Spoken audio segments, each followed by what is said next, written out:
Hello, welcome to another one of my videos. Today I'm going to be talking about can you pray away drugs?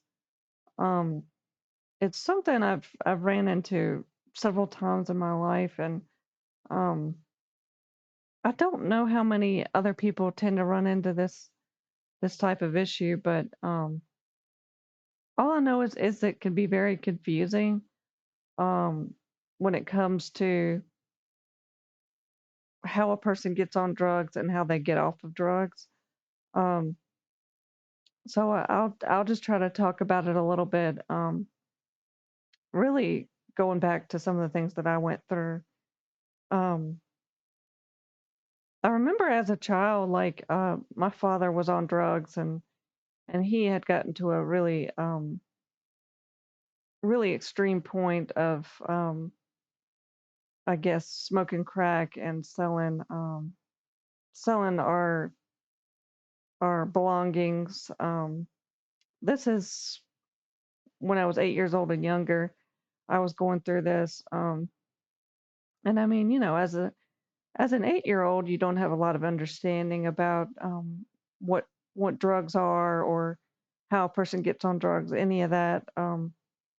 So I mean, I do think it's natural to have the idea that that drugs can just be prayed away and God could just take a person who's on drugs and set them free. Well, I don't think there's anything wrong with that thought process, but I think we tend to get confused about the timeline of when that could happen. For me, I thought if I prayed to God and asked Him um, to get my dad off drugs, that it would be overnight. Well, I can't even say I thought it was overnight, but I guess I thought I was praying every day at one point for years, and I think it was. I mean, um, I kind of just lost the desire to pray for it, but I remember probably having a timeline of like 5 years or less in my mind that my dad it would take my dad to get off drugs. You know, and when I saw my mother was married to my father when he was addicted to drugs. When I saw the dynamic between them, this is more so looking back, but I could tell like it just there was quite a bit of ignorance with also how long it takes to get off drugs. Um, I mean, if you're married to someone who's on drugs and you find out that it will take them 40 years to get off drugs, are you really going to be able to sit there and wait for it? I mean, I think most people have a timeline in their mind of like, well, this person needs to be off drugs for us to have a life together in a certain period of time. So um, anyway, like I said, going back to my history, I remember not understanding a lot about my dad using drugs or about how he could get off of them. I remember hearing words like rehab and not really understanding the drugs that my dad was using.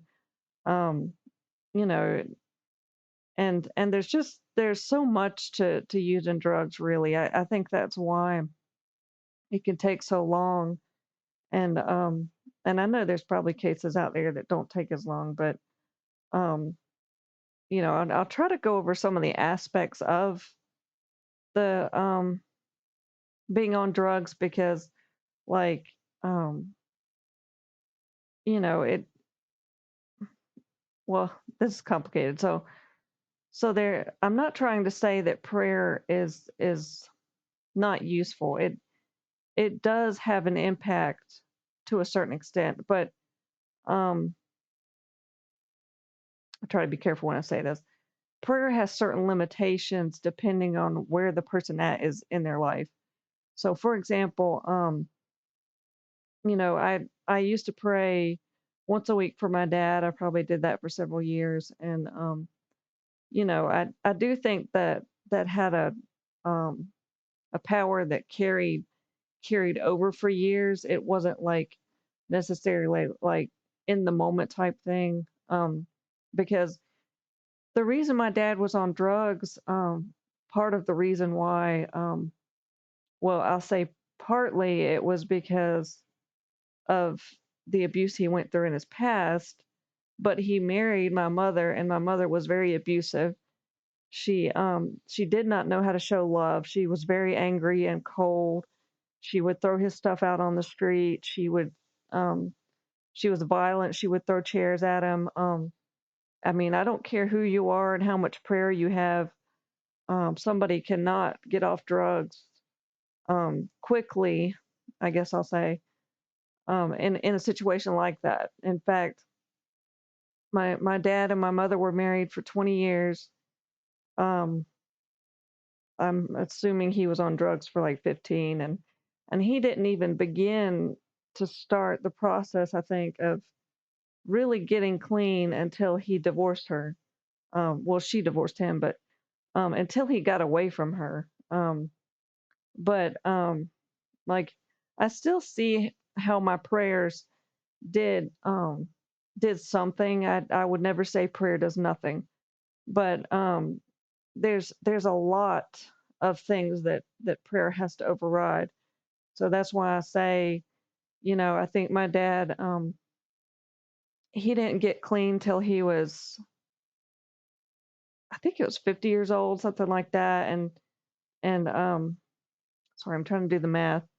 I think he got divorced from my mother when he was like